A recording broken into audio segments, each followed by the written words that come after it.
Hi Blossoms! Today I am bringing you one of my super favorite plants in the whole wide world. It is an orchid. And isn't she lovely? This is the most she's bloomed since I've had her. I've had her a little over a year and a half, but she is blooming like a champ.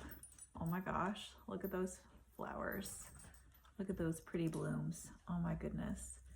So pretty, so lovely. The orchid is one of my favorites because of how delicate it looks, but also how strong and like rubber-like the leaves are. It's very tactile. I also love the fact of the aerated roots. So, you know, it has roots within the pot, but it also has aerated roots that help it survive and to be strong. This one needs a new pot really soon. You know, sometimes the aerated roots, when they become multiple, that's kind of giving you a little indication that maybe this one needs a little more room to grow. Now I will say there are some plants out there that like to have a little more of a bound or a tightness to their roots.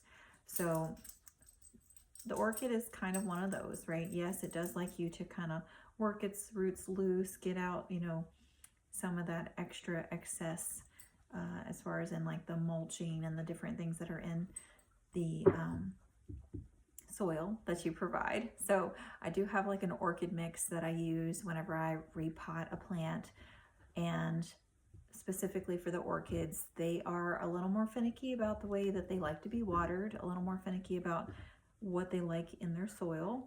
So it's not actually dirt, it's a lot of times more of a compost or like a mulchy kind of texture. It does not like to be sitting in water. It likes to have water regularly. I know some of you out there are using your ice cubes, which, you know, that's the least you can do for your orchid. There's such a better way of taking care of them. And yes, when you first buy them, they might be blooming really pretty, but over time you're going to have less blooms if you're not giving it its extra nutrients and the soil it likes, or resizing the pot. So this particular one I do water every 2 weeks with a special nutrient-rich water that has like an orchid consistency. You can also do other things like natural remedies where you take banana peels or different things and make like a new nutritious water for the orchids. So, you know, there's other options. You don't have to buy a supplement. I do buy mine. It is in a little container, and then I add it to a big gallon of water, and that's what I water mine with every 2 weeks. Now on that off week, so the every other week, I'm watering with regular water. I don't use purified water. I don't use bottled water. I use regular water from the tap, and my orchid is still super happy. So obviously, you know, she's really excited.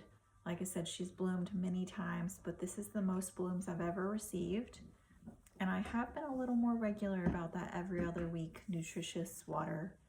So, you know, it's important to listen to your plants, to also put them in the right lighting. The orchid really likes an east-facing window. They like a lot of bright light, but not a lot of direct light. So even though that east window gets a lot of bright sunshine first thing in the morning, it's not to the detriment of the plant. It loves it. So as long as it's a bright window, it should be happy. They love their bright windows, just not a lot of direct light unless it's that morning soft light. All right, happy hunting.